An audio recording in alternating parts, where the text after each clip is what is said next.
आवाज आ रही बच्चे? आवाज आ रही है? आवाज आ रही है अब सही?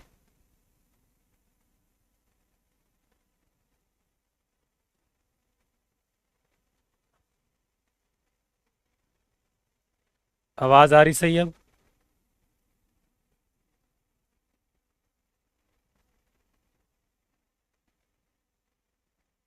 हम्म।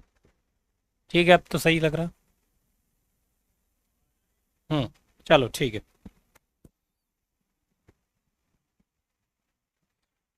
स्टार्ट करते हैं। हम्म। तो हम पढ़ रहे थे कोलिनियर पॉइंट्स के बारे में भी हमने पढ़ा था। किसके बारे में पढ़ा था? कोलिनियर पॉइंट्स के बारे में। ठीक है। तो कोलिनियर पॉइंट,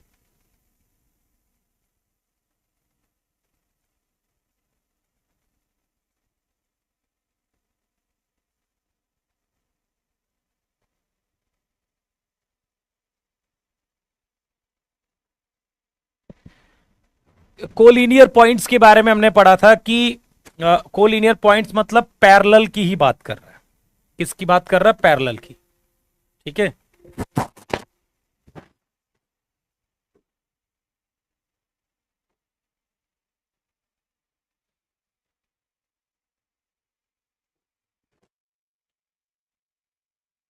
चल, ए वन बराबर, मान लीजिए ए वेक्टर ले लिया मैंने, A one I plus A two J plus A three K. हमने क्या ले लिया? ये आपका एक वेक्टर ले लिया ए और एक बी वेक्टर ले लिया, B one I plus B two J plus B three K. ये हमने दो वेक्टर ले लिए और ये दोनों वेक्टर क्या हैं? मैंने कहा कि पैरेलल हैं। पैरेलल मतलब कोलिनियर, मतलब संरेखी है, पैरेलल है। ठीक है। तो आपने कहा था कि यार दो वेक्टर पैरेलल है तो ए इज पैरेलल टू बी। हम क्या लिखेंगे? मतलब ए इज पैरेलल टू बी यदि है, ए बी के पैरेलल है, तो आप ए बराबर लेमडा बी लिख सकते हो या फिर लेमडा बराबर ए बी, सॉरी, बी बराबर लेमडा ए दोनों लिख सकते हो। बी बराबर लेमडा ए भी लिख सकते हो और ए बराबर लेमडा बी भी लिख सकते हो। मैं आपको एक चीज बताऊं, यहां पर आप नोट में लिख लीजिए। जैसे कि मैंने कहा कि ए वेक्टर आपके पास ए वन आई और प्लस ए टू जे और प्लस ए थ्री के है, और बी वेक्टर क्या है आपके पास? B one I plus B two J plus B three K. और दिया गया है कि ए वेक्टर जो है वो बी वेक्टर के बराबर है। क्या बराबर है? ए वेक्टर जो है बी वेक्टर के बराबर है। ठीक है। तो ये बताइए कि आप, इसका मतलब है कि A one I cap plus A two J cap plus A three K cap जो बराबर है वो B one I cap plus B two J cap plus B three K cap. तो इसका मतलब है कि आई का कंपोनेंट आई के बराबर होगा, जे का कंपोनेंट जे के बराबर होगा और के का कंपोनेंट के बराबर है। यदि दो वेक्टर आपस में बराबर है, दो सदिश आपस में बराबर हैं, तो फिर आई का कंपोनेंट आई के बराबर, जे का कंपोनेंट जे के बराबर और के का कंपोनेंट के बराबर होगा। ठीक है। तो ए वन बराबर कितना आ जाएगा? B one. ए टू बराबर कितना आ जाएगा? B two. And A three बराबर कितना आ जाएगा? B three. आपको ये पता होगा, कोई दिक्कत वाली बात नहीं है। ठीक है। हाँ, अब यार लेमडा, ए बराबर लेमडा बी है तो लेमडा बराबर बी बाई है, तो ए बाई बी तो लिख ही सकते हो ना, उसमें कोई दिक्कत वाली बात नहीं है। ठीक है। तो मतलब समझ में आ गया कि दो वेक्टर्स बराबर हैं तो आई के कंपोनेंट, जे के कंपोनेंट, के कंपोनेंट तीनों बराबर होने चाहिए, तीनों होने चाहिए। अब मैंने कहा कि यदि ए वेक्टर और बी वेक्टर क्या है? कोलिनियर है या पैरेलल है, तो फिर A one I plus A two J plus A three K बराबर lambda times B one I plus B two J plus B three K. ये दोनों वेक्टर बराबर होंगे, ए बराबर लेमडा बी। अब आपको पता है कि यदि ए बराबर लेमडा बी है तो आई का कंपोनेंट इधर और इधर आई का क्या है, लेमडा बी वन, ये बराबर होना चाहिए। एंड जे का कितना है, ए टू, इधर जे का कितना होगा, लेमडा बी टू, ये आपस में बराबर होने चाहिए। और ए थ्री जो होना चाहिए लेमडा बी थ्री के बराबर होना चाहिए। ठीक है, तो यहां से देखिए A one upon B one आ जाएगा लेमडा, यहां से लेमडा क्या आएगा, A one upon B one, यहां से लेमडा क्या आएगा, A two upon B two, और यहां से लेमडा क्या आएगा, A three upon B three. ठीक है, तो ये आ जाएगा आपका A one upon B one, A two upon B two, A three upon B three. इससे यह समझ में आया कि कभी भी दो वेक्टर यदि पैरेलल हैं या फिर कोलिनियर है, लेमडा की जगह आप पी रख लीजिए, लेमडा की जगह आप सी रख लीजिए, डी रख लीजिए, इसका मतलब लेमडा कुछ नहीं है, लेमडा केवल एक वैल्यू है कोई। ठीक है, छोड़िए उसको, लेमडा की किसी न किसी वैल्यू के लिए दोनों पैरेलल होंगे। तो ए बराबर लेमडा बी, लेमडा की जगह आप सी रख दीजिए, डी रख दीजिए, वो आपकी इच्छा है, मुझे उससे कोई लेना देना नहीं है। देखिए जरूरी नहीं कि ए बराबर लेमडा बी ही आप लिखो यहां पर। ठीक है, आप कुछ और भी लिख सकते हो, कोई दिक्कत नहीं है लेमडा की जगह। कहने का मतलब यह समझ में आया कि कभी भी दो वेक्टर यदि कोलिनियर होंगे, यदि क्वेश्चन में दिया जाता है कि दो वेक्टर कोलिनियर हैं, दो वेक्टर संरेखी हैं, दो वेक्टर पैरेलल हैं, ऐसा दिया जाता है, तो आई के कंपोनेंट, आई के घटक का रेशियो, जे के घटक का कंपोनेंट का रेशियो और के कंपोनेंट का रेशियो, अनुपात जो होगा वो बराबर होगा। ये आपको याद रखना है, ये क्वेश्चन में काम आएगा। समझ रहे हो? बात करेंगे परपेंडिकुलर के बारे में भी बात करेंगे, परपेंडिकुलर होगा तो क्या होगा, अभी फिलहाल पैरेलल की बात कर लेते हैं। ठीक है, वो समझने का प्रयास करिए। ठीक है, क्लियर है ना ये चीज? कोई भी, जैसे मैं आपसे कहता हूं, जैसे ये ए वेक्टर दे दिया मैंने, A P I plus two J plus four K, और बी बराबर two I plus six J plus 12 K. If A and B are parallel vector, ये क्या है, पैरेलल वेक्टर है, देन आपको क्या बताना है, फाइंड पी। आपको पी बताना है, आपको क्या बताना है, पी की वैल्यू बतानी है। चलिए बताइए जल्दी से, A and B vector are parallel then find P, फटाक से बता दो जल्दी से।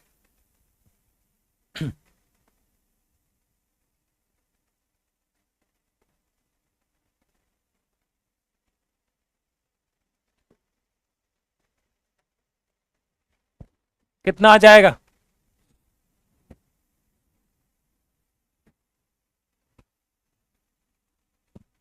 तो बोर्ड एग्जाम में क्यों नहीं काम आएगा? पर सब्जेक्टिव के तरीके ये मत लिखना, ऑब्जेक्टिव में तो आप इस्तेमाल कर सकते हो। देखिए क्योंकि ये दोनों वेक्टर पैरेलल हैं, तो जो p बाई टू आएगा वही वैल्यू 2/6 आनी चाहिए, और वही वैल्यू 4/12 आनी चाहिए। तो p बाई टू बराबर 1/3, तो p बराबर होना चाहिए 2/3। p कितना आ जाएगा, 2/3। तो ये चीज आपको क्लियर हो गई, कम से कम पैरेलल वाली कंडीशन। अब थोड़ा सा हम बात कर लेते हैं एडिशन ऑफ वेक्टर के बारे में। ठीक है, एडिशन ऑफ वेक्टर के बारे में। तो जैसे ये ए वेक्टर है, a1i, एक मिनट,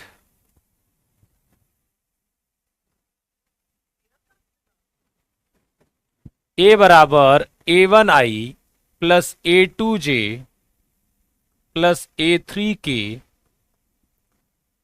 और b बराबर b1i plus b2j plus b3k। मैंने कहा मुझे a प्लस बी बताइए आप। a प्लस बी कितना आ जाएगा बताओ। तो आप i के कंपोनेंट को जोड़ दीजिए एक में, j के कंपोनेंट को एक में जोड़ दीजिए, और k के कंपोनेंट को एक में जोड़ दीजिए। k के कंपोनेंट को एक में जोड़ दीजिए। ठीक है। सिमिलरली यदि घटाना है a माइनस बी, तो आप a के कंपोनेंट को माइनस कर लीजिए, a1 minus B one I plus a2 minus B two जे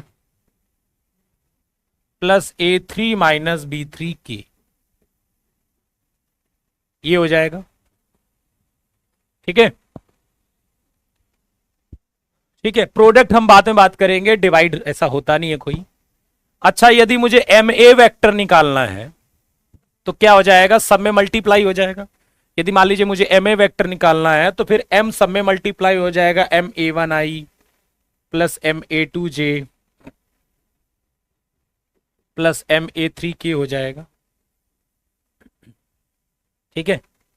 कुछ प्रॉपर्टी ये है कि जैसे ए प्लस बी प्लस सी करें हम, चाहे हम ए प्लस बी करने के बाद सी करें, दोनों में कोई फर्क नहीं है। ए प्लस बी करें वेक्टर का, चाहे आप बी प्लस ए करें, दोनों में कोई फर्क नहीं है। ठीक है।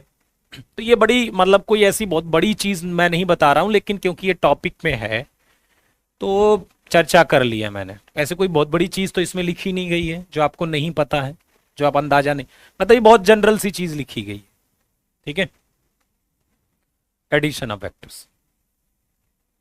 चलिए अब थोड़ा सा हम ग्राफ ऐसे समझ लेते हैं कि जैसे ये मान लीजिए ए वेक्टर है, ये ए वेक्टर है और ये आपका क्या है, बी वेक्टर है। मुझे ये चाहिए वेक्टर, सम ऑफ वेक्टर। तो ये जैसे ए है, बी है और सी है। मान लीजिए मुझे ए सी वेक्टर चाहिए। क्या चाहिए मुझे, ए सी वेक्टर। कैसे मिलेगा ए सी वेक्टर, कैसे मिलेगा? तो ए सी वेक्टर मिलेगा A B plus B C. देखो आपको, देखो ए सी वेक्टर चाहिए ना, ठीक है। आपको यदि ए सी वेक्टर चाहिए, आपको यदि ए सी वेक्टर चाहिए तो पहले आप देखो ए से सी तक जाने का रास्ता क्या है, जल्दी बताओ मुझे। आपको ए सी वेक्टर चाहिए तो ए से सी तक जाने का रास्ता क्या है? आप ए से बी गए और बी से सी गए, तो ए से बी गए तो ए बी, और फिर बी से सी गए तो बी सी, और आप कहां पहुंच गए, ए से शुरू होकर आप सी पर पहुंच गए, तो ये आप इसे ए सी वैक्टर लिख दोगे ऐसे, A B plus B C बराबर ए सी। तो इसे लिख सकते हो A vector plus B vector बराबर ए सी वेक्टर। तो इस तरह से आपका एडिशन हो गया। लेकिन आप सोचिए, मैं थोड़ा सा स्ट्रक्चर चेंज करता हूं, ठीक है। ये तो चलो ठीक है, आपको समझ में आ गया होगा। ये इसका है कहानी। अब मैं थोड़ी सी कहानी चेंज कर देता हूं आपके सामने। ये ए बी वेक्टर है और यहां पर ए लिख दिया है मैंने, और ये बी सी वेक्टर है और ये वाला आपका बी वेक्टर है, ठीक है। ये वाला बी वेक्टर है। अब मुझे यदि ए सी वेक्टर चाहिए, अब इस केस में ए सी वेक्टर बताइए अब क्या होगा, इस केस में ए सी वेक्टर क्या होगा, ए सी वेक्टर क्या होगा इस केस में,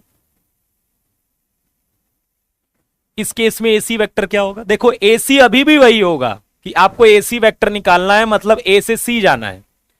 तो ए से सी जाने के रास्ते क्या हैं? एक तो सीधे ए से सी चले गए और दूसरा रास्ता है ए से बी गए और बी से सी गए। तो फॉर्मूला चेंज नहीं होगा, वो अभी भी A B plus B C ही होगा। लेकिन हमें यह देखना है कि वेक्टर क्या है। तो देखो ए बी वेक्टर तो ए है, पर ये बी जो वेक्टर है, ये जो बी वेक्टर है ना, वो बी सी वेक्टर नहीं है, वो क्या है, सी बी वेक्टर है। सी बी वेक्टर जो है वो क्या है, बी है आपका। क्या है, सी बी वेक्टर क्या है आपका, बी वेक्टर है। सी बी वेक्टर जो है, देखो ऐसे तीर लगा हुआ है ना, तो सी बी वेक्टर आपका बी वेक्टर है। तो यदि हम बी सी करेंगे तो यहां पर माइनस लगाना पड़ेगा। क्या लगाना पड़ेगा? माइनस। एग्जाम्पल के तौर पर यदि ए बी वेक्टर आपका ए वेक्टर के बराबर है तो बी ए वेक्टर कितना हो जाएगा? माइनस ए हो जाएगा। ठीक है, ये एक एग्जाम्पल है, उसी से आप समझ लीजिए कि आपको ये, क्योंकि तीर का निशान इधर था तो आपको सी बी वेक्टर दिया था, तो C B vector B vector है, लेकिन हमें क्या चाहिए? B C vector. तो एक्चुअली में ये बी सी वेक्टर जो हो जाएगा वो ए माइनस बी हो जाएगा। तो इस समय इस स्ट्रक्चर में जहां पर बी की डायरेक्शन यहां ये है, अब की बार जो ए सी वेक्टर होगा वो ए माइनस बी वेक्टर होगा।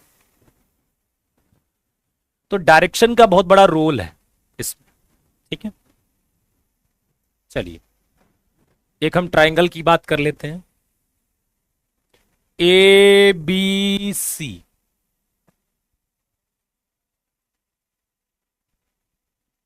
ठीक है। अब बात, अच्छा ये बताइए मुझे कि यदि मैं आपसे कहता हूं मुझे सी ए वेक्टर बताओ, मुझे क्या बताओ? सी ए वेक्टर। तो आप कहोगे कि सी से ए जाना है मुझे। कहां जाना है? सी से ए। अब सी से ए जाने के लिए मैं क्या करूंगा? मैं सी से पहले क्या जाऊंगा? बी। मैं सी से कहां जाऊंगा? बी, फिर प्लस, फिर बी से जाऊंगा मैं ए। बी से कहां जाऊंगा? ए। मैं पहुंच गया सी ए वेक्टर। सी से मुझे ए जाना था तो पहले मैं सी से बी गया, बी से ए गया। ठीक है, तो ये हो गया। अब ये बताइए मुझे, ठीक है, इस बी ए को, इस सी बी को मैं माइनस बी सी लिख सकता हूं कि नहीं? इस सी बी को मैं माइनस बी सी वैक्टर लिख सकता हूं, और इस बी ए को माइनस ए बी वैक्टर लिख सकता हूं मैं इसे, minus A B vector, minus A B vector लिख सकता हूं। अब देखिए ध्यान से, ये दोनों चीज इधर आ जाएगी तो A B vector plus B C vector plus C A vector, इनका सम कितना हो जाएगा? 0 के बराबर हो जाएगा, 0 वेक्टर के बराबर। तो बड़ी इंटरेस्टिंग चीज देखिए आप ध्यान से कि आप ए से बी गए, बी से सी गए और सी से फिर से ए पर आ गए, तो उन सबको जोड़ेंगे तो वो 0 वेक्टर के बराबर होगा। वो क्या हो जाएगा? 0 वेक्टर के बराबर हो जाएगा। ए से बी गए, बी से सी गए और सी से ए चले गए, तो उनको जोड़ने पर कितना हो जाएगा? आपका 0 वेक्टर हो जाएगा। क्लियर है ये बात? ठीक है, चलिए अब एक और इंटरेस्टिंग चीज देखते हैं। ये एक ट्राइंगल है ए बी सी, और ये जो एडी है वो मीडियन है। एडी क्या है आपका? मीडियन है। ये एक माध्यिका है। ठीक है, ये एक माध्यिका है। यहां से कुछ रिजल्ट लेकर आएंगे हम, यहां से कुछ रिजल्ट लेकर आएंगे। रिजल्ट में क्या आएगा देखते हैं। ठीक है, ये ए बी हो गया और ये बी डी हो गया और ये इससे मान लो ए डी हो गया। अब मान लीजिए मुझे ए डी वैक्टर निकालना है। क्या निकालना है? ए डी वैक्टर, मतलब ए से डी आना है। तो ए से डी आने के लिए मैं ए से बी जाऊंगा और बी से डी जाऊंगा, यही तो करूंगा मैं। ठीक है, बात समझ में आ रही है? यदि मुझे ए डी आना है, ए से डी आना है, ए से डी आना है तो मैं ए से बी जाऊंगा और बी से डी जाऊंगा। ठीक, ये तो इस वाले ट्राइंगल की बात हुई। अब दूसरे वाले में क्या होगा? यदि मैं इस ट्राइंगल में लेता हूं तो यदि मुझे ए से डी आना है तो मैं ए से सी जाऊंगा और सी से डी आऊंगा। इस वाले ट्राइंगल की बात कर रहा हूं। यदि ए से डी जाना है तो मैं ए से सी जाऊंगा, सी से डी आऊंगा। ठीक है, दोनों को जोड़ दूं मैं, दोनों को जोड़ देते हैं तो 2AD बराबर A B plus A C plus B C plus C D. अब मुझे बताएंगे ये B C plus C D क्या होगा? बी सी और सी डी क्या होगा?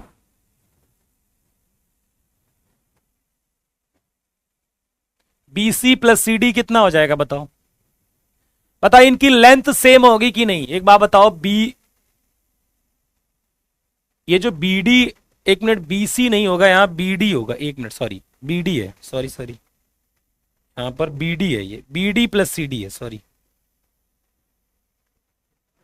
B D plus C D कितना होगा ये बताइए, B D plus C D, क्योंकि इनकी लेंथ सेम है और डायरेक्शन क्या है, लेंथ सेम है, लेंथ सेम है, बी डी और सी डी की लेंथ सेम है, पर डायरेक्शन क्या है।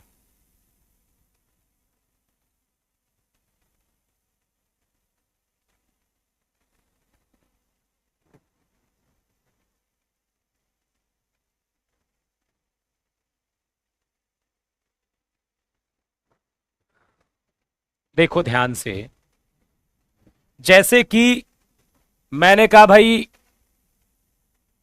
ये आपका ए वेक्टर है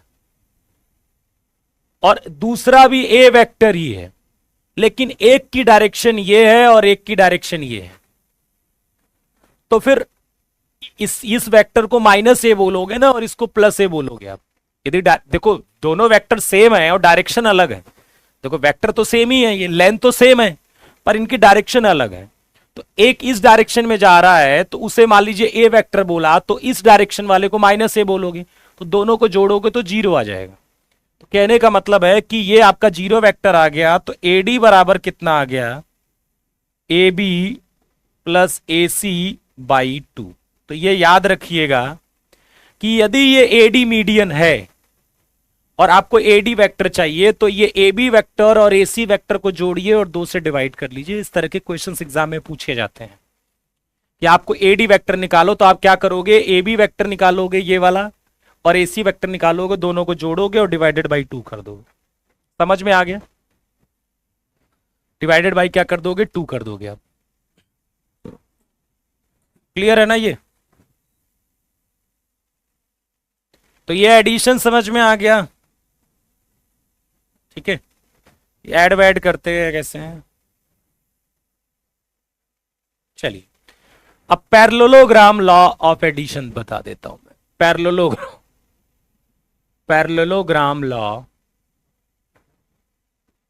लॉ ऑफ एडिशन, ये चैप्टर बड़ा अच्छा है। इन दोनों वेक्टर और 3D के आपके एग्जाम में अभी तक यदि मान लीजिए 7-8 क्वेश्चन आए हैं मान लीजिए, तो 50% क्वेश्चन पक्का इसके इजी होते हैं, ज्यादा कठिन नहीं होते। और सबसे बड़ी बात है कि बहुत लॉन्ग वाले क्वेश्चंस नहीं आते हैं आपके एग्जाम में, ठीक है, छोटे ही आते हैं, ठीक है, ज्यादा बड़े क्वेश्चंस नहीं आते हैं, छोटे ही आते हैं, ठीक है। चलिए, तो पैरेललोग्राम लॉ ऑफ एडिशन, योग का समांतर चतुर्भुज,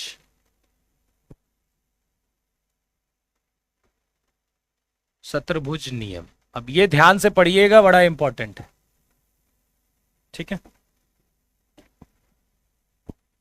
अब ध्यान से देखिए, एक पैरेललोग्राम बना लिया मैंने, ए बी सी और डी। इस वेक्टर को मैंने ए बोल दिया और इस वेक्टर को मैंने बोल दिया बी, ठीक है। यदि सोचो ये ए वेक्टर है तो इसको पैरेलली हम यहां शिफ्ट कर सकते हैं,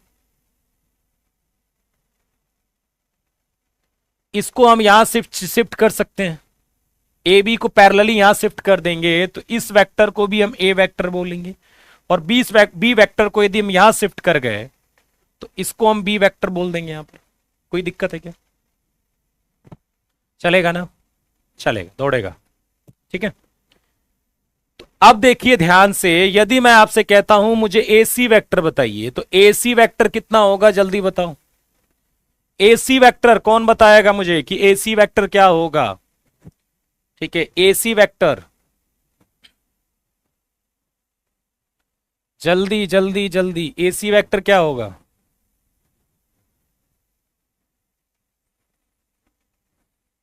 ए सी वेक्टर क्या होगा,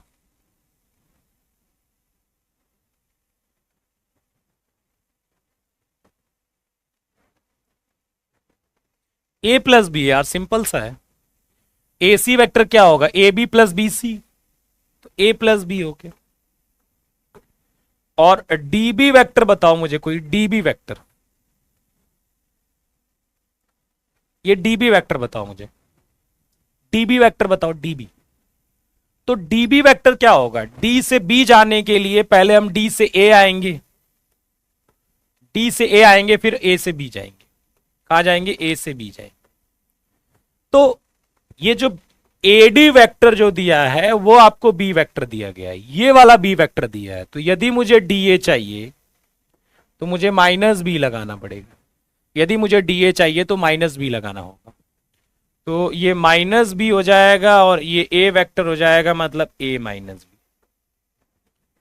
तो एक चीज समझ में आती है, एक बात बताओ, ये जो ए सी है एंड डी बी है, ये क्या है एक्चुअली में?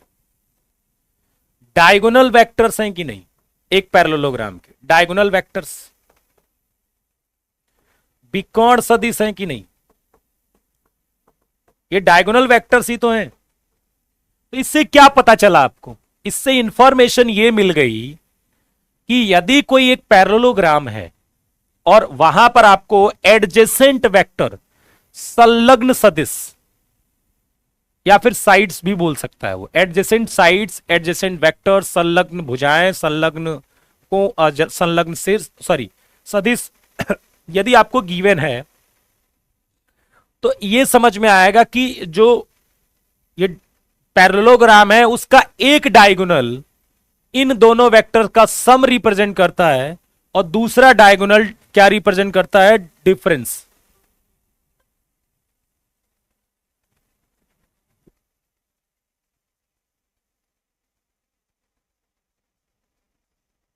ठीक है, तो ये क्या रिप्रेजेंट कर रहा है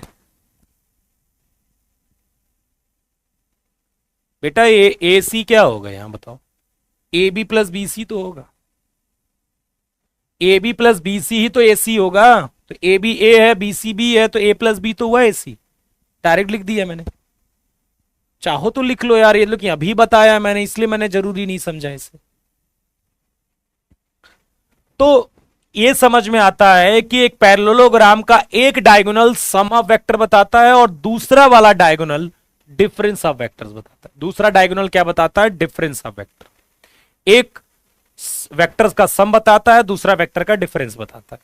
ठीक है, एक पैरेललोग्राम चल का डायगोनल जो होता है।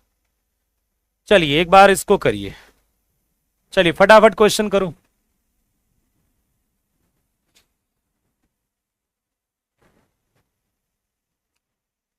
चलिए फटाफट सब लोग आंसर बताओ।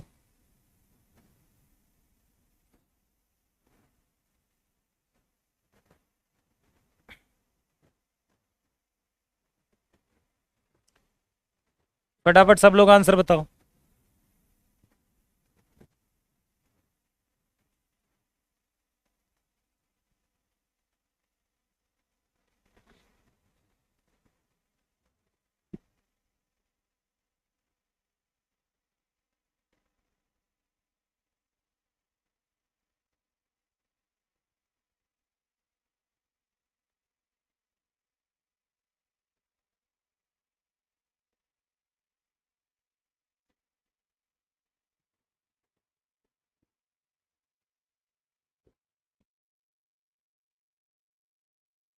सर सीए होगा तो वो भी तो सब्ट्रैक्ट होगा ना?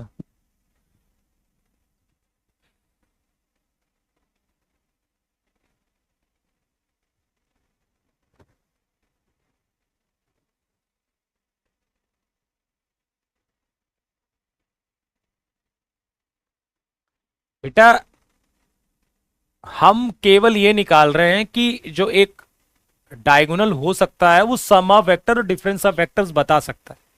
ठीक है, ओके, हमारा उद्देश्य बस इतना जानने का है।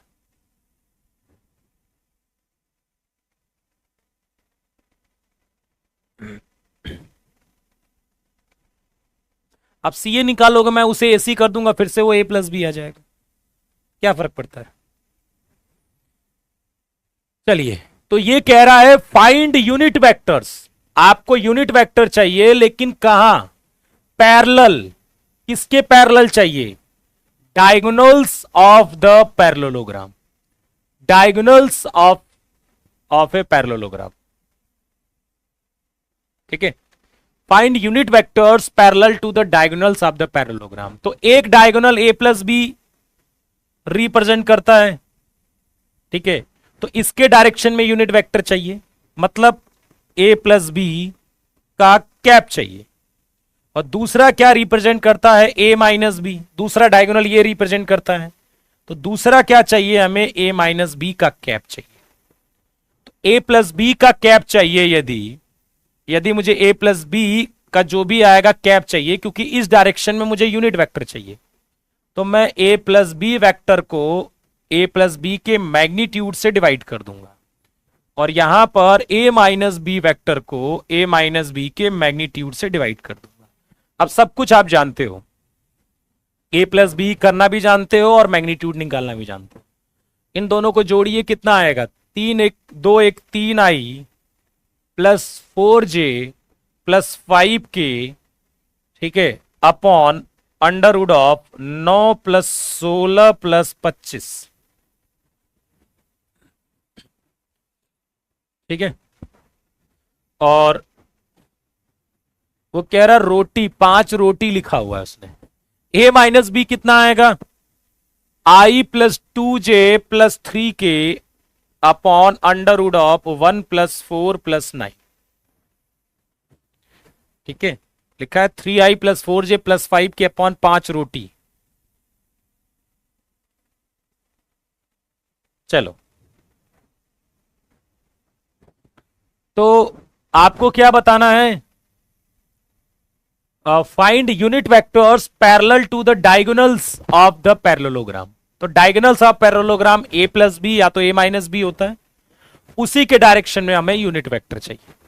ठीक है, तो ए प्लस बी के डायरेक्शन में यूनिट वेक्टर चाहिए, मतलब ए प्लस बी का कैप चाहिए, तो ए प्लस बी को उसी के मैग्नीट्यूड से डिवाइड कर दिया। ए माइनस बी का कैप चाहिए, तो ए माइनस बी को, क्योंकि यही डायगोनल्स होते हैं, ए प्लस बी और ए माइनस बी यही डायगोनल्स होते हैं। चल, अब देख लेते हैं position vector of A point. Position vector, किसी बिंदु की स्थिति सदिश। ठीक है, पोजीशन वेक्टर क्या होता है। ठीक है, तो जैसे मान लीजिए आपके पास यहां पर एक्स एक्सिस, वाई एक्सिस और जेड एक्सिस है। आपके पास क्या है, X axis, Y axis, Z axis. कोई पॉइंट दिया गया है आपको, एक पी पॉइंट दे दिया गया है 2,3,4, 2,3,4 एक क्या दे दिया गया है आपको, पॉइंट। ठीक है, ओके, यहां पर एक पॉइंट दे दिया गया है 2,3,4, और मैंने कहा भाई मुझे इस पॉइंट का पोजीशन वेक्टर चाहिए। तो पोजीशन वेक्टर वो होता है कि ओरिजिन से इस पॉइंट को जोड़ने वाला ये वेक्टर, ये जो ओपी वेक्टर होता है वही क्या होता है, आपका पोजीशन वेक्टर होता है, और उसको लिख देंगे 2i plus 3j plus 4k। जो भी पॉइंट दिया होगा उसमें i j के लगा देंगे। ठीक है, जो भी पॉइंट दिया होगा ना, ये 2,3,4 जो पॉइंट दिया उसमें i j के लगा दो, तो आपको एक वेक्टर मिल जाएगा। वो कौन सा वेक्टर होगा, पोजीशन वेक्टर। तो कोई भी पॉइंट दिया गया, मान लो आपको पॉइंट दिया गया एक 1,2,3, तो मैंने कहा भी पोजीशन वेक्टर, मान लीजिए क्यू पॉइंट दिया गया है, क्यू पॉइंट, और मैंने कहा भाई पोजीशन वेक्टर ऑफ क्यू मुझे चाहिए, position vector of point Q, Q का स्थिति सदिश चाहिए। तो आप क्या कहो बोलोगे, क्यू का स्थिति सदिश क्या बोलोगे आप, ओ क्यू बोलोगे। ओ क्यू, ओरिजिन से क्यू को मिला दिया गया। ठीक है, ओ क्यू वेक्टर बोलेंगे। तो ओ क्यू वेक्टर कितना आ जाएगा, इसमें बस आई जे के लगा देना है, आई प्लस 2j प्लस 3k। समझ में आ गया, इतना कोई बहुत बड़ी बात तो है नहीं समझना ये। ठीक है, कि आई जे के लगा देंगे। अब हम बात कर लेते हैं कि हमें इससे क्या क्या मिलेगा। जैसे मान लीजिए मुझे ए पॉइंट दिया गया है A1 A1 A2 A3 और बी पॉइंट दिया गया है B1 B2 B3। ठीक है, और मुझे ए बी वेक्टर चाहिए। तो ए बी वेक्टर कैसे मिलेगा? तो ए बी वेक्टर का मतलब होता है, ठीक है, ए बी वेक्टर का मतलब ये होता है position PV of B, PV of B minus PV of A. B का पोजीशन वेक्टर माइनस ए का पोजीशन वेक्टर, बी का स्थिति सदिश, बी का स्थिति सदिश माइनस ए का स्थिति सदिश, माइनस ए का स्थिति सदिश, बी का स्थिति सदिश माइनस ए का स्थिति सदिश। ठीक है, ओके। अरे वेक्टर 3D सब साथ में ही चलता है यार, अलग नहीं है कुछ भी। ठीक है, बी का स्थिति सदिश माइनस ए का स्थिति सदिश। अब बी का स्थिति सदिश मतलब ओ बी और ए का स्थिति सदिश मतलब ओ ए। अब ओ बी का मतलब क्या हो गया? बी, इसमें क्या कर लिया हमने? आई जे के लगा दिया। B1 आई प्लस B2 जे प्लस B3 के माइनस ओ ए का मतलब है A1 आई प्लस A2 जे प्लस A3 के। ये हो गया आपका ही। तो ये कितना हो जाएगा? आई आई वाला माइनस हो जाएगा, B1 minus A1 I cap plus B2 minus A2 J cap plus B3 minus A3 K cap. ठीक है, तो ये ए बी वेक्टर आ गया। और ए बी वेक्टर की यदि लेंथ निकालनी हो, अच्छा ये ए बी वेक्टर का मैग्नीट्यूड का मतलब क्या हो गया? मैं कहूं कि ए बी वेक्टर आपने निकाल लिया, देखो ये तो माहौल पूरा बनाया है। सिंपल ये समझ में आता है कि कभी भी दो पॉइंट्स दिए होंगे और वेक्टर चाहिए, यदि आपको वेक्टर चाहिए तो आप क्या करेंगे? B1 में से A1 घटा देंगे, B2 में से A2 घटा देंगे और B3 में से A3 घटा देंगे और आई जे के लगा देंगे। सीधा सीधा आ गया। ये तो आसान भाषा में समझना होगा, लेकिन कॉन्सेप्ट यही सब कहता है। ठीक है, मुझे एक बात बताइए कि यदि मुझे ए बी वेक्टर का मैग्नीट्यूड चाहिए तो एक्चुअली में ये क्या आएगा? ए बी वेक्टर का जो मैग्नीट्यूड आएगा वो आएगा, जैसे ये ए बी वेक्टर है, ठीक है, इसका मैग्नीट्यूड का मतलब है कि ये वाली डिस्टेंस आएगी मेरे पास। क्या आ जाएगी? ये वाली डिस्टेंस। इसका मतलब हो तो यही जाएगा ना, distance between A and B, distance between A and B ही तो होगा बेटा। तो 3D में यही तो फॉर्मूला पढ़ते हो आप। ठीक है, ए बी की लेंथ ही तो आएगी। तो अब भाई किसी वेक्टर का मैग्नीट्यूड कैसे निकालते हैं हम?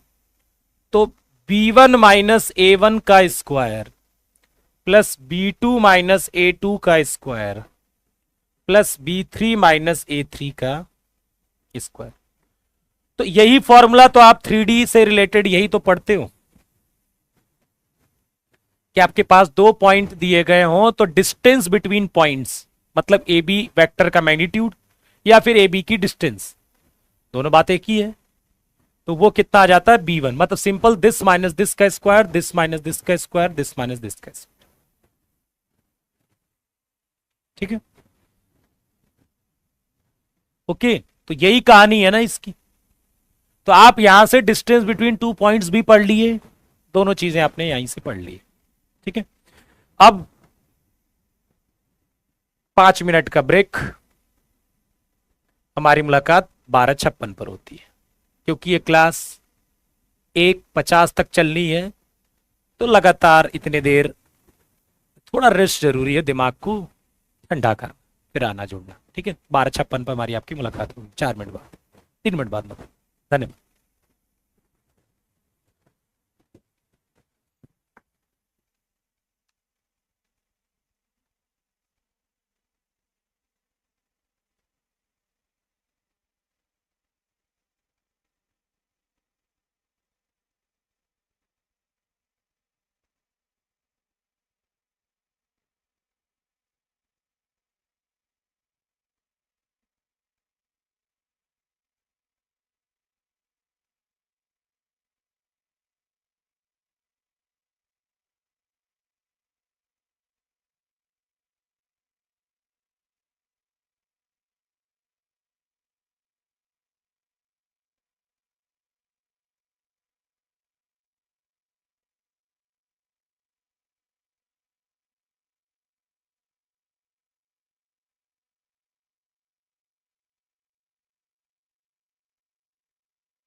चलिए फिर स्टार्ट करते हैं। तो क्या हमने डिस्कशन किया था कि पोजीशन वेक्टर के बारे में, कि हमारे पास यदि 2 पॉइंट्स दिए गए हैं, जैसे मान लीजिए हमारे पास 2.123 और B.021 ये दिया गया है और मुझसे कहा गया कि यार मुझे ए बी वेक्टर बताइए।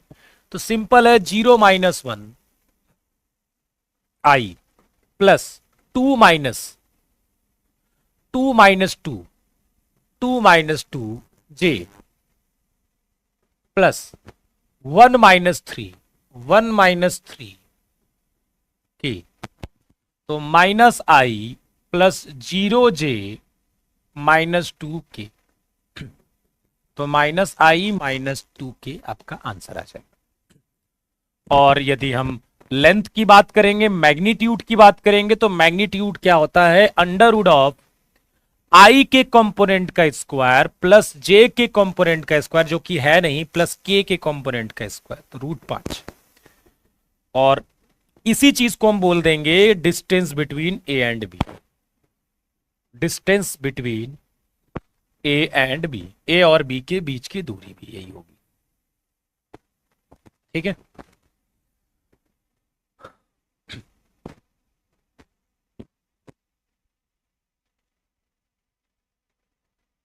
क्लियर है सर? इसका लाइफ में क्या उपयोग है, क्या लाइफ में उपयोग करना है तुम्हें, ये बताओ, कहां उपयोग करना चाहते हो? आपकी लाइफ में उपयोग नहीं है बेटा। एक बात बताओ,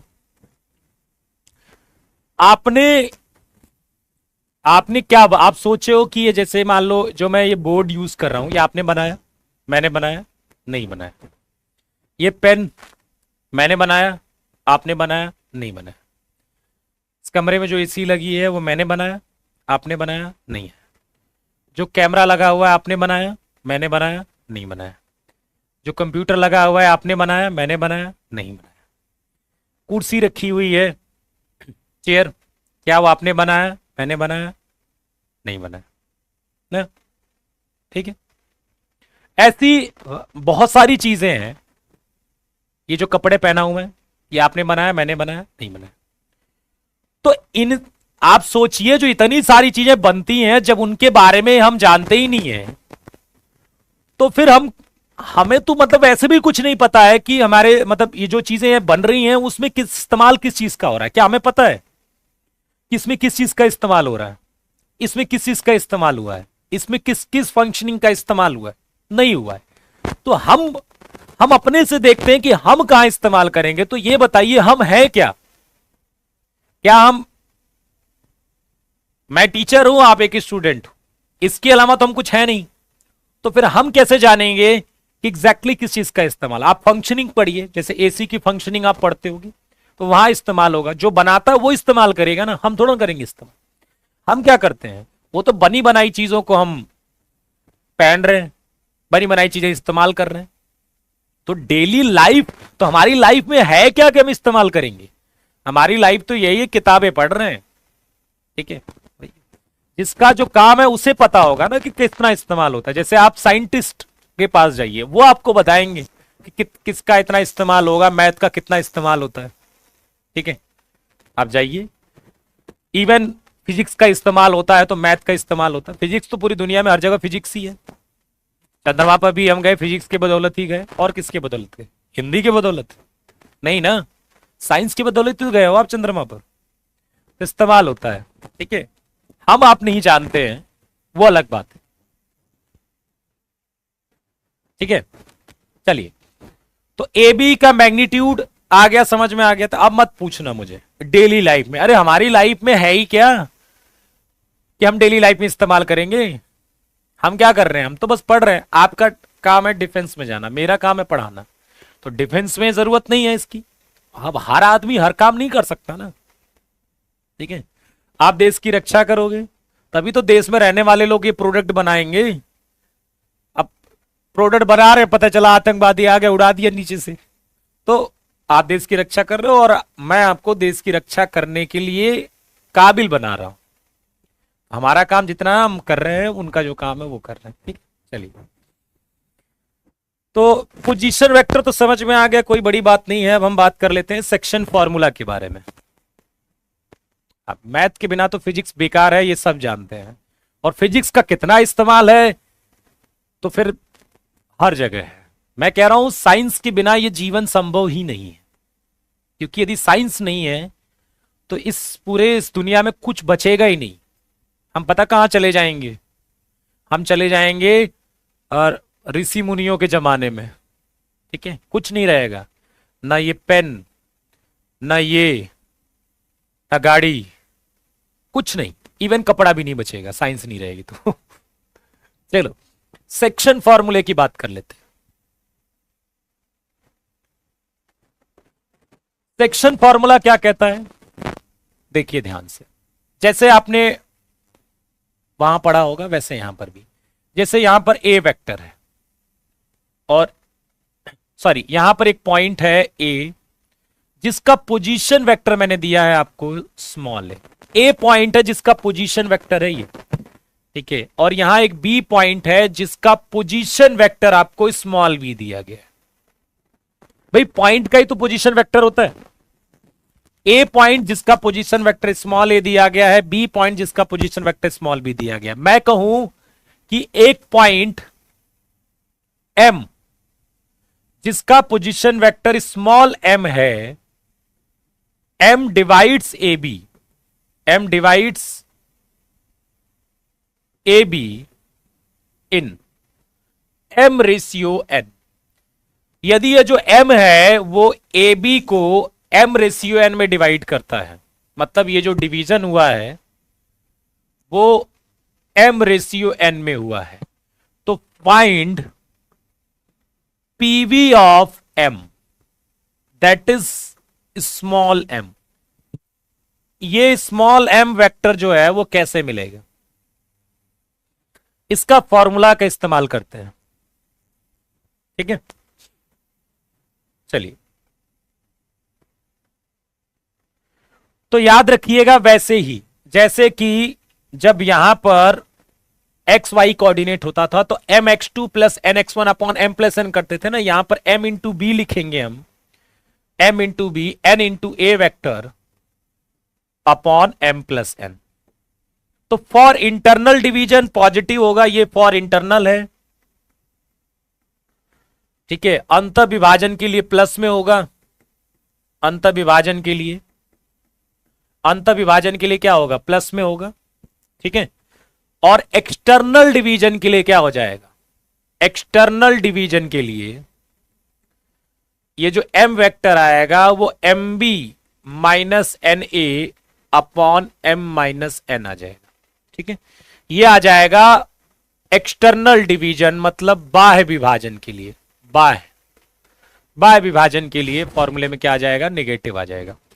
अच्छा मिड पॉइंट कितना होगा ये बता दीजिए मुझे। ये ए पॉइंट है जिसका पोजीशन वेक्टर स्मॉल ए दिया गया है, और बी पॉइंट जिसका पोजीशन वेक्टर स्मॉल बी दिया गया है, और मैं कहूं यहां पर ये एम मिड पॉइंट है। एम क्या है आपका, मिड पॉइंट, मध्य बिंदु, मध्य बिंदु। ठीक है, और इसका पोजीशन वेक्टर स्मॉल एम। तो ये बताइए इस केस में स्मॉल एम वेक्टर क्या हो जाएगा बताओ, A plus B vector by two. जैसे x1 plus x2 by two होता है ना, वैसे ही A plus B vector by two हो जाएगा। बात समझ में आ रही है कि नहीं? तो ये बात आपको मतलब एक कहीं ना कहीं आपको, मैंने कहा था ना कि आपको स्ट्रेट लाइन आनी चाहिए। यदि आपको स्ट्रेट लाइन चैप्टर आता है तो फिर आपको ये समझने में दिक्कत नहीं होगी, ना तो ये, ना तो ये, ना तो आपका ये मिड पॉइंट। लेकिन स्ट्रेट लाइंस नहीं आपने पढ़ा है तो फिर आप ये नहीं समझ पाओगे कि आखिरकार ये हो क्या रहा है। ठीक है, लेकिन आप यदि स्ट्रेट लाइन चैप्टर पढ़े हो तो आपको समझ में आ जाएगा कि दो पॉइंट्स दिए गए हैं और उनके पोजीशन वेक्टर दिए गए हैं, तो आपको उनके मिड पॉइंट का पोजीशन वेक्टर चाहिए, तो a plus b by two कर दोगे। ठीक है, समझ रहे हो मेरी बात को? अच्छा, सिमिलरली जैसे यहां पर देखिए आपको एक ट्राइंगल दिया गया है जिसका पोजीशन वेक्टर यहां बी, इसका पोजीशन वेक्टर बी, ए, इसका पोजीशन वेक्टर सी। ठीक है, ए बी सी क्या है आपके पास, एक ट्राइंगल है, मैंने कहा भाई फाइंड पीबी ऑफ सेंट्रॉइड, केंद्रक का स्थिति सदिश बताइए। कितना हो जाएगा बताना, केंद्रक का स्थिति सदिश कितना हो जाएगा बताइए फटाफट। केंद्रक का स्थिति सदिश, नहीं छूट गया है तो आप जाके पहले पढ़ो, ठीक है,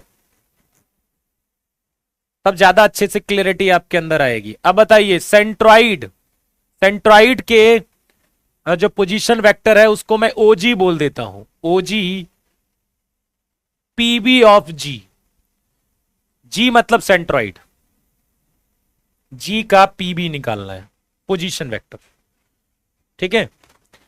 तो ओजी निकालना है तो ओजी कितना आ जाएगा, ए प्लस, ऐसे बोल सकते हो, O A plus O B plus O C divided by 3, ठीक है, मतलब A vector plus B vector plus C vector divided by 3, ठीक है। बड़ा आसानी से देखो समझ में आ गया, ठीक है, A vector plus B vector plus C vector divided by 3,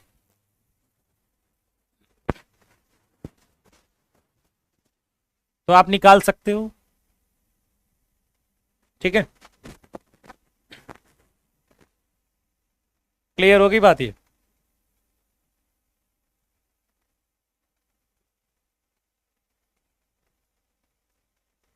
चलो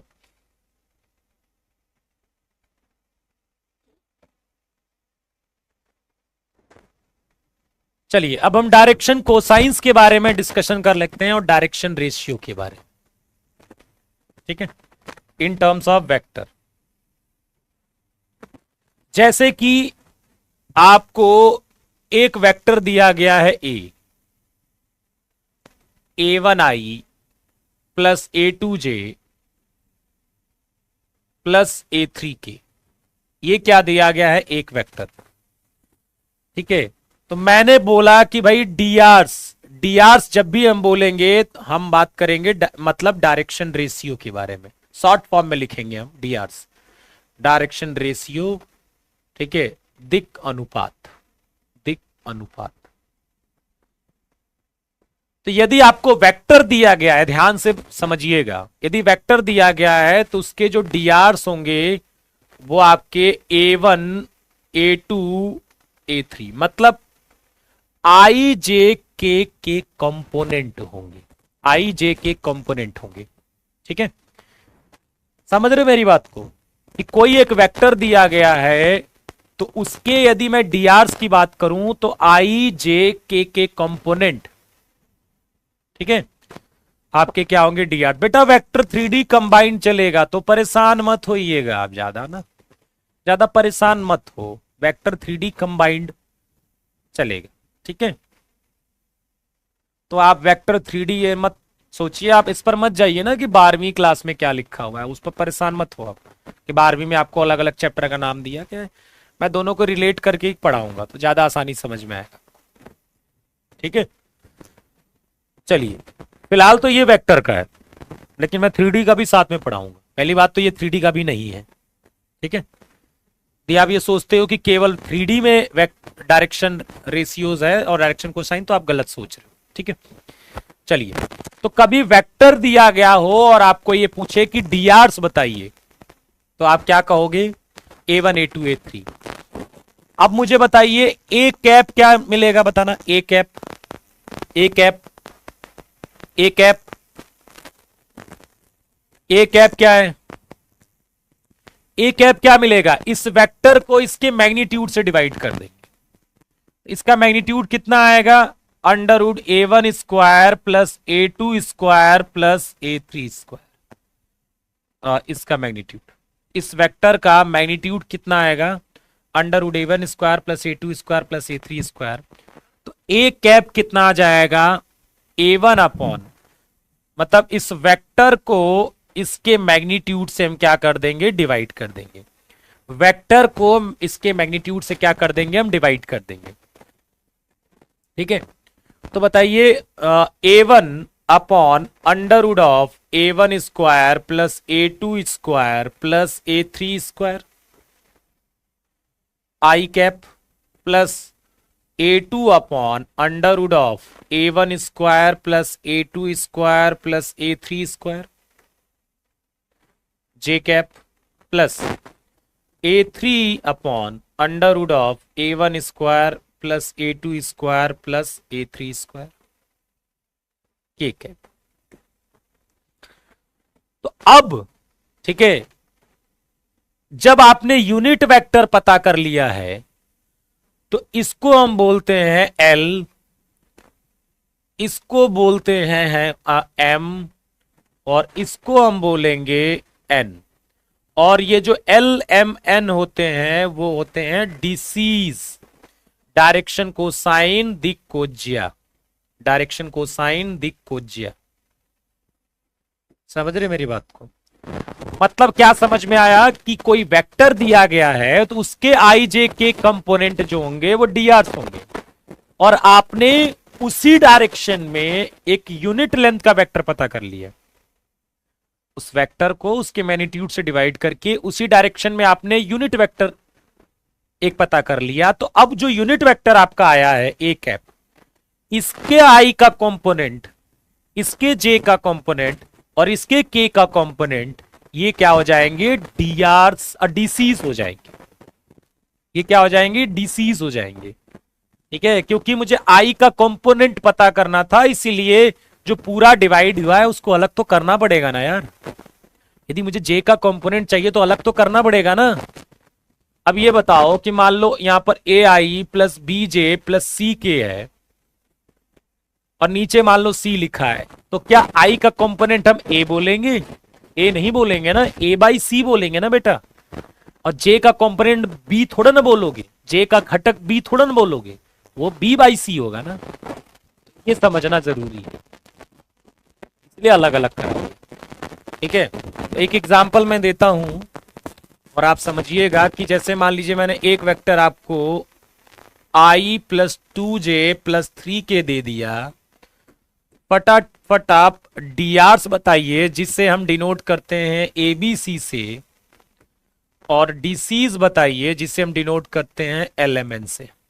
चलो फटाफट बताएंगे अब डीआर्स और डीसीज। सर मैं नोट्स इस चैप्टर का फिर से बना लूं या 2023 वन वाले बैच से बनाया था? तो आप देख सकते हो, यदि कुछ डिफरेंट लगता है तो आप बना सकते हो। इवन आप पीडीएफ आपके पास रहेगी, पीडीएफ से देख सकते हो। आपको कुछ लगेगा कि नया कुछ हो रहा है तो आप जरूर बनाइए। ठीक है, कुछ एडिशन, नया इंफॉर्मेशन आपको लग रही है कि मिल रही है तो जरूर बनाइए। ठीक, तो एक बार आप पुराने नोट्स और एक बार डीप जो पीडीएफ जाएगी उससे आप मैच करके देख लीजिए, हो सकता कुछ नया मिले। तो बताइए, तो जब डीआर्स होगा वो क्या होगा? सीधे आई जे का कंपोनेंट होगा 1 2 3, और डिसीज निकालने के लिए मुझे ए कैप निकालना होगा। तो ए कैप हो जाएगा I plus 2j plus 3k upon under root of 1 plus 4 plus 9, मतलब 14 हो जाएगा। 1 अपॉन रूट 14, 2 अपॉन रूट 14 और 3 अपॉन रूट 14 हो जाएगा।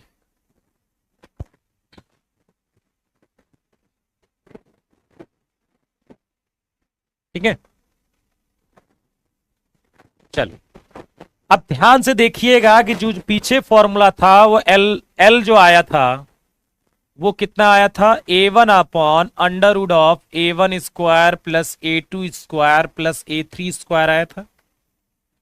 M अपॉन आया था A2 upon under root of A1 square plus A2 square plus A3 square आया था। और n upon A3 upon under root of A1 square plus A2 square plus A3 square आया था। किसको किसको लगता है कि यहां से हम यदि L square plus M square plus N square करें तो वो 1 के बराबर आएगा? वो जो बेटा रिजल्ट आता है ना वो यहीं से आता है 1। 3D में तो आपको समझ में नहीं आएगा कि ये 1 कैसे आया। 3D में तो आपको रिजल्ट समझ में नहीं आएगा, वो तो यहीं से समझ में आता है। आप देखिए एक बार एल एम एन का तीनों का स्क्वायर करके जोड़िए, देखिए आंसर 1 के बराबर आएगा। L square plus m square plus n square क्या आ जाएगा? 1 के बराबर। L square plus m square plus n square क्या आ जाएगा, 1 से 1 के बराबर आ जाएगा। ठीक है,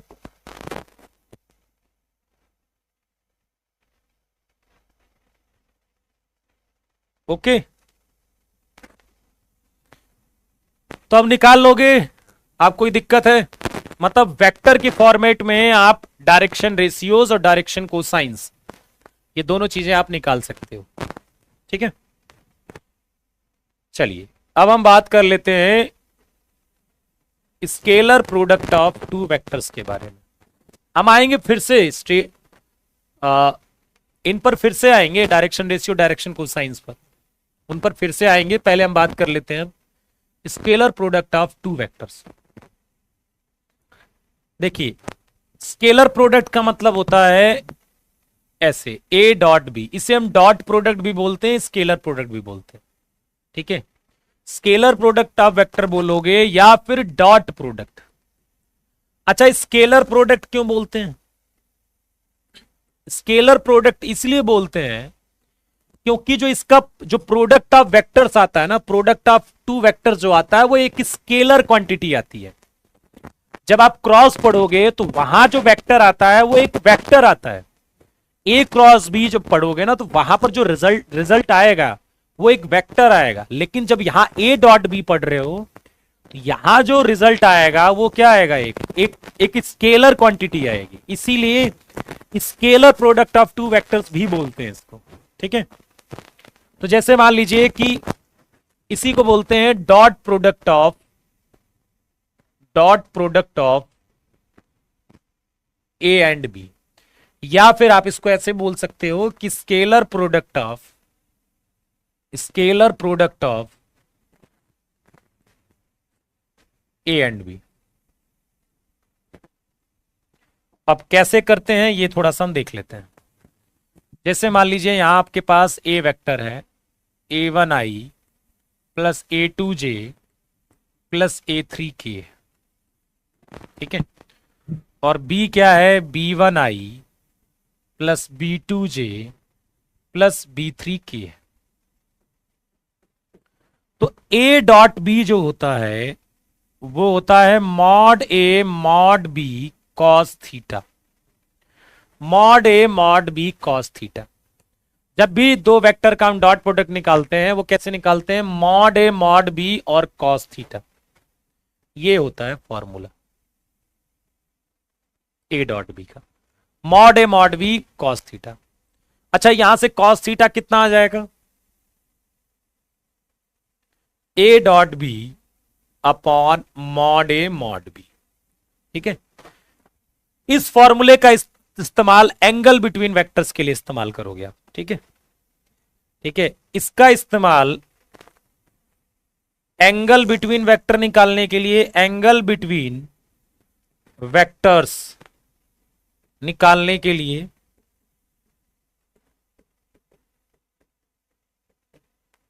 या फिर साइन थीटा निकालने के लिए करते हैं।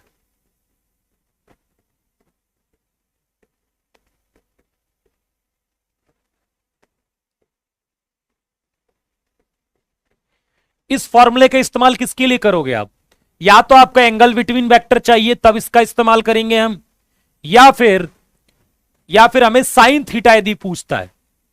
और यहां पर जो थीटा है वो क्या है, यहां जो थीटा है वो एंगल बिटवीन वेक्टर है। थीटा क्या है, एंगल बिटवीन वेक्टर्स, सदिशों के बीच का कोण है ये, सदिशों के बीच का कोण। थीटा क्या है, angle between vectors, angle between vectors. ठीक है,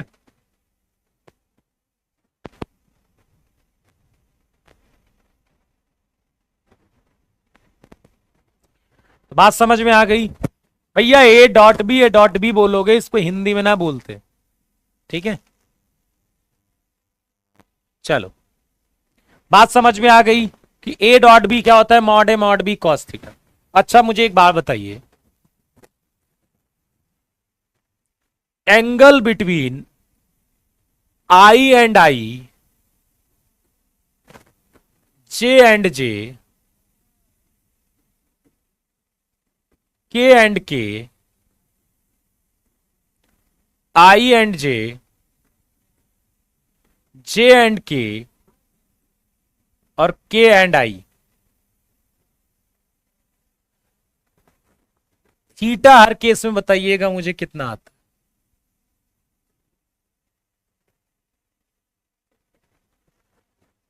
आई और आई के बीच में थीटा कितना होता है? 0 डिग्री होता ना। और जे में भी 0 डिग्री, के और के में भी 0 डिग्री, और यहां सब में 90 डिग्री होता है। सब में क्या होता है? 90 डिग्री। क्योंकि ये जो आई जे के होता है वो एक्स एक्सिस, वाई एक्सिस और जेड एक्सिस के इस डायरेक्शन में एक यूनिट लेंथ का वेक्टर होता है। जे कैप इस डायरेक्शन में यूनिट लेंथ का वेक्टर, और के कैप इस डायरेक्शन में यूनिट लेंथ का वेक्टर, और ये एक्सिस आपस में 90 डिग्री पर होती हैं। तो आई जे भी 90 डिग्री पर होगा, जे के भी होगा, और के आई भी होगा। तो ये बताइए यहां से यदि मुझे आई डॉट आई निकालना है, आई डॉट आई निकालना है, तो मैं आई का मैग्नीट्यूड, आई का मैग्नीट्यूड और इनके बीच में एंगल 0 डिग्री, तो आई का मैग्नीट्यूड, आई क्या होता है? यूनिट वेक्टर ना। तो इसका मैग्नीट्यूड 1 हो जाएगा, इसका मैग्नीट्यूड भी 1 हो जाएगा, cos 0 भी 1 हो जाएगा, तो ये भी 1। सिमिलरली जे डॉट जे, ये भी 1 होगा, और के डॉट के, ये भी क्या हो जाएगा? 1 के बराबर। और आई डॉट जे मतलब आई का मैग्नीट्यूड, जे का मैग्नीट्यूड और इनके बीच में एंगल 90 डिग्री, तो cos 90 तो पूरे को 0 कर देगा। सिमिलरली जे डॉट के, ये भी आपका 0 होगा, और के डॉट आई, ये भी आपका क्या हो जाएगा? 0 हो जाएगा।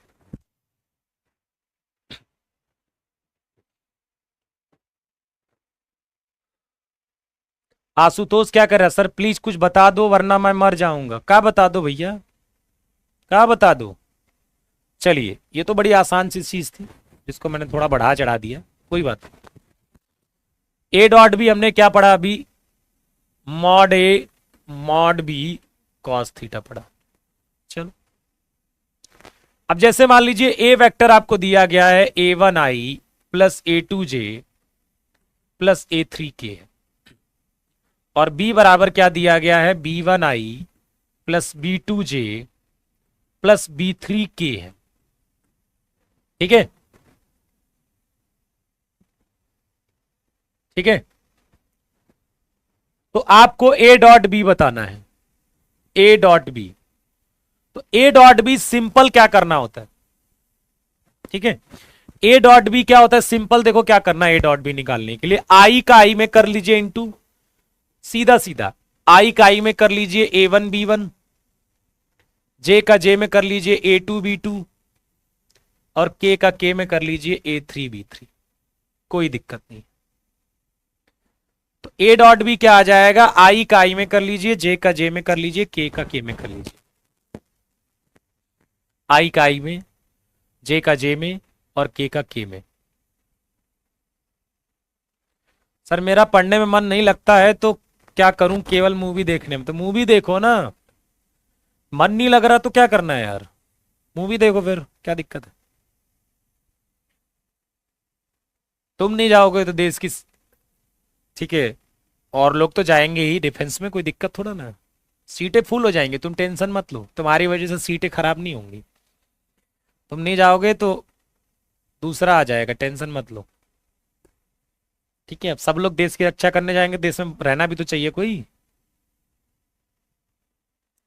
तुम रहो यहीं पर, बाकी जो तुम्हारे सहपाठी हैं वो लोग जाके देश की सेवा करेंगे, चिंता मत करो।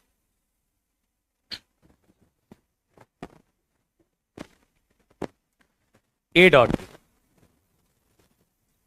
मूवी देखो और क्या है? मूवी देखो, मूवी देखना भी तो जरूरी है। रिलीज किस लिए होती है? कोई ना कोई तो देखेगा उसे, है? चलो, लगा लो सुबह शाम तक, दिन रात। इंटरनेट तो है ही आजकल, कोई दिक्कत तो है नहीं। यूट्यूब हुआ, बहुत सारी वेबसाइट पर भी बहुत सारे वीडियो मतलब आते रहते हैं, सब देखो एकदम दिन रात एक कर दो। एकदम जो दिन रात ना है ना, वो पूरा एक कर दो मूवी देखने में। मतलब कम से कम जब 35-40 साल की उम्र हो तो कम से कम ये रिकॉर्ड तुम्हारे पास रहे कि किसी मूवी का ना, मतलब कोई मूवी छूटी ना हो तुमसे, कम से कम इंडिया की। ठीक है, हमारे देश की तो मूवी छूटी ना हो कम से कम। ठीक है, ऐसे तो होता है। जैसे कि एक बार मैं बात बताता हूँ, अभी तो चलो मान लो, अभी तो कुछ है नहीं, मतलब बहुत साल पहले 2000 में 12-13 की बात बता रहा हूँ। उस समय इंटरनेट तो था नहीं इतना ज़्यादा। ठीक है, तो लोग उस समय क्या करते थे ना, वो क्या बोलते हैं उसको, अरे वो क्या बोलते हैं, वो आजकल तो कोई रखता भी नहीं है जल्दी, मेमोरी कार्ड। ठीक है, मतलब कितना 16 GB या 32 GB इस तरह के मेमोरी कार्ड आया करते थे, अभी भी आते हैं। ठीक है, तो उसमें मूवी लेने जाते थे। ठीक है, तो अब मुझे याद नहीं आ रहा है उस समय कोई मूवी आई थी, तो मैं भी अपने एक दोस्त के साथ गया था।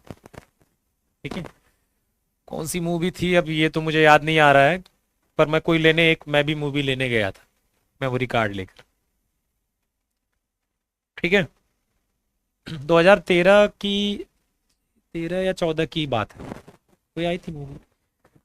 तो एक मेरे साथ का था जो रूम पार्टनर था, उसने क्या किया कि जब वो मूवी लेने गया ना, तो जैसे क्या होता ना कि कौन कौन सी मूवी रखे हो। ठीक है, तो उसने नाम बताने लगे, साउथ इंडियन के बहुत सारी मूवी थी। ठीक है, उसने कहा ये देखा है, उसने बोला, मैंने नहीं, ये देखा है, ये देखा है। उसने कहा ये वाला ये भी देखा है, उसने कहा ये वाला ये भी देखा है। तो उसने क्या बोला पता है, दुकान वाले ने, उसने कहा तुम यार जाओ यार, तुम सब कुछ देख चुके, दूसरे को तो लेने दो कम से कम। ठीक है, कम से कम दूसरे को तो लेने दो। तो अब सारे देखे हो, 5 मिनट हो गया, सारी तुम देख चुके हो पहले से ही, तुम्हारे चक्कर में जो और हमारे ग्राहक हैं वो छूट जाएंगे। ठीक है, तो उसका वही है। ठीक है, ये कह रहा है कि मैं संडे को मूवी 2x स्पीड में देखता हूं, तो मत देखो, कोई जरूरी है क्या? कोई जरूरी है क्या? मुझे मूवी का नाम याद नहीं है बेटा, तो मैं क्या जबरदस्ती फर्जी कोई नहीं अपनी मर्जी से झूठ बोल दूं? अब याद थोड़ा ना है उस समय मूवी कौन सी थी, बस इतना ही बात याद है मुझे, मूवी का नाम याद नहीं है मुझे। अब कुछ भी बता दूं फिर इसका मतलब क्या? ठीक है, तो अब वो वही वाला तुम्हारा हालत होगा कि कुछ दिनों बाद तुम इतनी मूवी देख चुके होगे कि कोई तुमसे पूछेगा सब देखी है यार, सब देखी, कोई छुट्टी नहीं। ठीक है, तो वो सुबह शाम मुझे भी पता नहीं वो क्या कर रहा है। वो मतलब जैसे उठता ही था, वो मतलब दिन भर में कम से कम 5-6 मूवी तो देख लेता था। मतलब वो जैसे मैं 2 बार से शुरू करता हूँ कि वो 12 बजे के आसपास उठता था, 2 बजे के आसपास खाना खाता था, उसके बाद मूवी शुरू हो गई उसकी। शाम को कभी घूमने घामने चला गया सो चला गया, नहीं तो मूवी चलती रहती थी।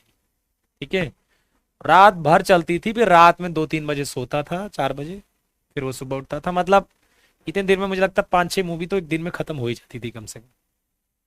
वही वाला हालत तुम्हारी हो जाएगी। ठीक है, हाँ तो मूवी मत देखा करो। ठीक है, हाँ कभी कभार आप जरूर देख सकते हो, इसमें कोई दिक्कत वाली बात नहीं है, लेकिन है ना आदत नहीं बननी चाहिए। चलो, A.B A1 B1 plus A2 B2 plus A3 B3। ठीक है, अ, ये आपका डॉट प्रोडक्ट आ गया, ये क्या आ गया, डॉट प्रोडक्ट। ठीक है, तो A.B आ गया। अब मैं कहता हूं कि मुझे अच्छा कुछ प्रॉपर्टीज देख लीजिए, properties of dot product, properties of dot product, properties of dot product. ये बात कर लेते हैं हम कि आप चाहे A.B निकालिए, चाहे आप B.A निकालिए, दोनों में कोई अंतर नहीं है। A.B निकालिए चाहे B.A निकालिए, A.B निकालिए चाहे B.A, मतलब यदि हम B.A भी करे होते इसमें, यदि मान लीजिए हम इसमें B.A भी निकालते तो क्या होता, इसका इसमें मल्टीप्लाई होता, B1 A1 होता, B2 A2 होता और B3 A3 होता, तो दोनों में कोई अंतर थोड़ा ना है। अब A1 B1 और B1 A1 कोई अंतर तो है नहीं, तो ये सिमिलरली A डॉट बी के बराबर ही तो है। तो आप B डॉट ए निकालें चाहे A डॉट बी निकालें, दोनों में कोई अंतर नहीं। ठीक है, ओके।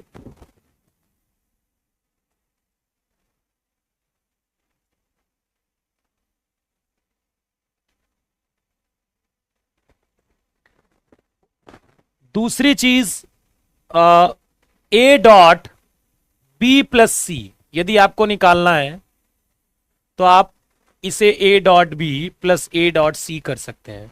शाम को देखो यूट्यूब पर आइएगा आप लोग, प्रीवियस ईयर के अधिकतर क्वेश्चन डायरेक्शन वाले हैं, बड़े अच्छे क्वेश्चंस मिलेंगे आपको देखने को स्ट्रेट लाइन के। तो स्ट्रेट लाइन के आज मैं खत्म कर दूंगा, समझ लो।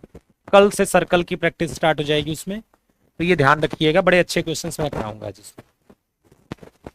तीसरा, सिमिलरली यदि यहां पर B प्लस सी है और ब्रैकेट में यहां पर डॉट ए है, ठीक है, तो इसे आप B dot a plus c dot a लिख सकते हैं। चौथा, वेक्टर का स्क्वायर चाहे उसके मैग्नीट्यूड का स्क्वायर, दोनों बात एक ही है। यदि कभी वेक्टर का स्क्वायर होगा, ठीक है, वेक्टर का स्क्वायर होगा चाहे उसके मैग्नीट्यूड का स्क्वायर, दोनों में कोई अंतर नहीं है। ठीक है, ठीक है, वेक्टर का स्क्वायर और इसके मैग्नीट्यूड का स्क्वायर, ठीक,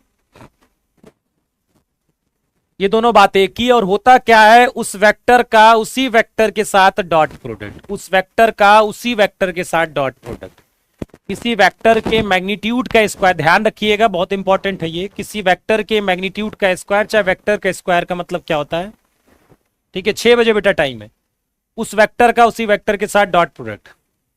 ठीक है, ठीक, उस वेक्टर का उसी वेक्टर के साथ डॉट प्रोडक्ट, उस वेक्टर का उसी वेक्टर के साथ क्या है, डॉट प्रोडक्ट। कोई दिक्कत है क्या, कोई दिक्कत है? चलिए और क्या बात कर लें हम। अब इस पर थोड़ा सा एग्जाम्पल देखते हैं। जैसे मैं कहता हूं मुझे a प्लस बी के मैग्नीट्यूड का स्क्वायर चाहिए, a प्लस बी के मैग्नीट्यूड का स्क्वायर, इसका मतलब क्या हो गया, इस वेक्टर का इसी वेक्टर के साथ डॉट प्रोडक्ट, इस वेक्टर का इसी वेक्टर के साथ डॉट प्रोडक्ट।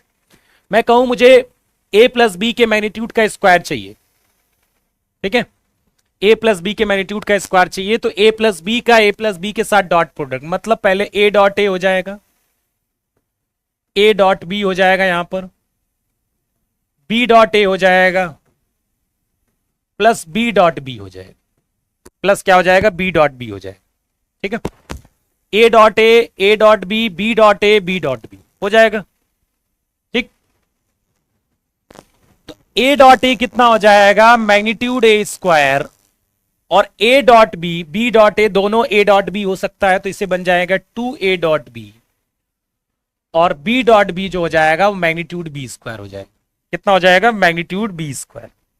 तो बात समझ में आई, a प्लस बी के मैग्नीट्यूड का स्क्वायर इसके बराबर आएगा सिमिलरली a माइनस बी के मैग्नीट्यूड का स्क्वायर यदि हम निकालते हैं सिमिलरली, ठीक है, सिमिलरली a माइनस बी के मैग्नीट्यूड का स्क्वायर निकालते हैं तो कितना आएगा, जल्दी बताओ। ठीक है, magnitude a square minus 2a dot b plus magnitude b square होगा। a प्लस बी के मैग्नीट्यूड का स्क्वायर ये a माइनस बी के मैग्नीट्यूड का स्क्वायर है। यदि हम दोनों को जोड़ देते हैं तो कितना आ जाएगा, जल्दी बताओ। दोनों को जोड़ देते हैं तो कितना आ जाएगा, दोनों को जोड़ देते हैं तो ये कट जाएगा, ये और ये हो जाएगा 2 टाइम्स, और ये भी हो जाएगा 2 times, 2 magnitude a square plus magnitude b square. ठीक है, ठीक, समझ रहे हो मेरी बात को। स्ट्रेट लाइन नहीं छोड़ सकते बेटा आप, स्ट्रेट लाइन मैंने बोला, स्ट्रेट लाइन छोड़ दोगे तो आप सर्कल नहीं कर पाओगे, ना कोनिक सेक्शन कर पाओगे, नहीं वेक्टर अच्छे से होगा, नहीं 3D अच्छे से होगा। आप सोच लीजिए क्या आप इतने चैप्टर अवॉइड कर सकते हो, सही नहीं है। ठीक है, इतने चैप्टर अवॉइड करना अच्छा नहीं लगने का क्या मतलब है यार, सीखो ना, लोग पढ़ते नहीं है क्या, तो क्या आपके पास दिमाग नहीं दिया है भगवान ने? आपको तो वही दिमाग दिया है ना, और लोगों को दिया है। तो आप ये कभी आपको ये मोटिवेशन नहीं आता? भाई मोटिवेशन क्या है, क्या लेते रहते हो मोटिवेशन? आपको ये मोटिवेशन नहीं आता कि यार स्ट्रेट लाइन और लोगों को समझ में आ रहा है तो मुझे क्यों नहीं आएगा? आप ये भी तो मोटिवेशन लिया करिए। लेकिन ये सब नहीं लोगे आप फर्जी वाले मोटिवेशन लेते हो। ये मोटिवेशन लो ना कि और कोई टॉप कर सकता है तो मैं क्यों नहीं कर सकता। ये लो मोटिवेशन। और कोई 150-200 नंबर मैथ में ला सकता है तो मैं क्यों नहीं ला सकता। ये लो मोटिवेशन। Low motivation. तो अब इतना कम है क्या मोटिवेशन के लिए आपको? जब और कोई कर सकता है तो मैं क्यों नहीं कर सकता? क्या मैं बेकार हूं? नहीं। तो ये समझिए इस बात को कि आप कर सकते हो। बस ये है कि आप दूसरा हो सकता हो स्ट्रेट लाइन पढ़ने एक बार में समझ में आओ तो उसने 2-3 बार 4 बार मेहनत करी हो और वो सीख गया हो, लेकिन आप क्या हो, हार मान गए, तो वो बात दूसरी है। फिर हार मान गए तो फिर बात दूसरी। इस फॉर्मूले पर भी आपको क्वेश्चन देखने को मिलेंगे, इस फॉर्मूले पर भी क्वेश्चन देखने को मिलेंगे। ठीक है। अच्छा ये बताइए कि मैं आपको एक ए प्लस बी के जो मैग्नीट्यूड का स्क्वायर है वो कितना है? Magnitude a square plus magnitude b square plus 2a.b। यही तो पढ़ा है आपने अभी। फिर इसको हम क्या लिख सकते हैं? इसको हम लिख सकते हैं magnitude a square plus magnitude b square plus 2a.b को मॉड ए मॉड बी कॉस।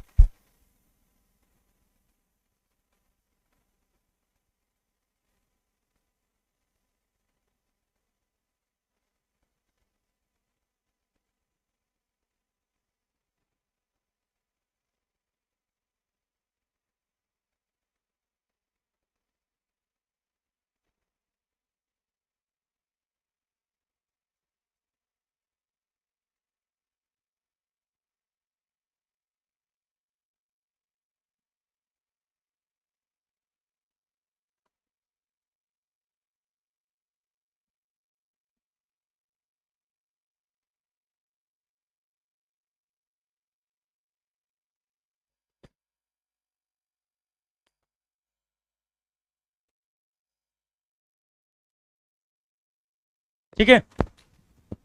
थीटा 90 हो गया, इसका मतलब क्या हो गया? दैट इज, इसका मतलब क्या हो गया? ए परपेंडिकुलर टू बी है। ठीक है, ए परपेंडिकुलर टू बी है। और ऐसा हुआ तो ये बताइए ए प्लस बी के मैग्नीट्यूड का स्क्वायर क्या बन जाएगा? Magnitude a square plus magnitude b square, यही बनेगा ना। थीटा 90 हो जाएगा तो ये गायब हो जाएगा पूरा, कॉस 90, ये पूरा टर्म 0 हो जाएगा। ठीक है। और इफ थीटा यदि 0 हो गया, थीटा यदि 0 डिग्री हो गया, ये सब क्वेश्चन पूछे जाते हैं आपके एग्जाम में। ठीक है, ओके। थीटा यदि 0 डिग्री हो गया तो क्या होगा बताओ? थीटा 0 हो गया तो ए प्लस, इसका मतलब है कि ए पैरेलल टू बी होगा, और इसका मतलब होगा ए प्लस बी के मैग्नीट्यूड का square magnitude a square plus magnitude b square plus 2 mod A mod B cos 0। ये हो जाएगा ए प्लस बी के मैग्नीट्यूड का स्क्वायर बराबर magnitude a square plus magnitude b square plus 2, ये तो 1 हो जाएगा, 2 मैग्नीट्यूड ए मैग्नीट्यूड बी, तो ये हो जाएगा magnitude a plus magnitude b का होल स्क्वायर बराबर ए प्लस बी के मैग्नीट्यूड का स्क्वायर। दोनों साइड स्क्वायर स्क्वायर है, स्क्वायर हट जाएगा, और यहां से जो रिजल्ट आएगा उसके बारे में चर्चा कर लेते हैं कि ए प्लस बी का जो मैग्नीट्यूड आएगा वो ए मैग्नीट्यूड प्लस बी मैग्नीट्यूड के बराबर होगा। ऐसा कब हो पाया? जब ए और बी क्या हो गए, इनके बीच में एंगल 0 डिग्री बन गया। ठीक है, क्या हो गया भैया, क्या हो गया? पायल जी क्या हो गया बेटा? ठीक है, तो ये भी आपके एग्जाम में पूछा जाता है कि मॉड ए प्लस बी का मॉड यदि मॉड ए प्लस मॉड बी के बराबर है तो ए और बी में क्या रिलेशन है? तो ए बी में रिलेशन मतलब ए और बी के बीच में 0 डिग्री का कोण बन रहा है। और दिस क्वांटिटी इसके बराबर कब होगा, जब थीटा क्या हो जाएगा, 90 डिग्री हो जाएगा। जल्दी बताइए क्या कह रहे हो। ठीक है, चलिए फिर आज की क्लास में इतना ही हम रहने देते हैं। ठीक, और कल मिलते हैं। ठीक है,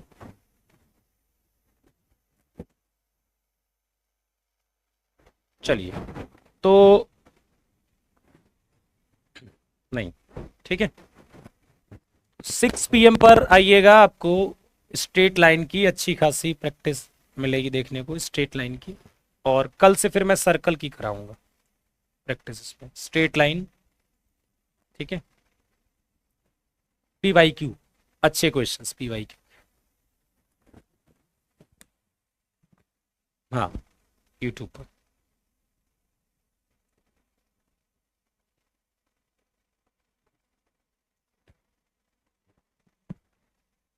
अरे होगी बेटा, प्रैक्टिस होगी यार। एक तो तुम्हारा ये क्या नाम होता है कि इतनी ज्यादा क्लासेस होती हैं कि हमारे टाइम नहीं मिलता। ठीक है, एक तो यहां पर परेशान होते हो तुम। ठीक है, चलिए।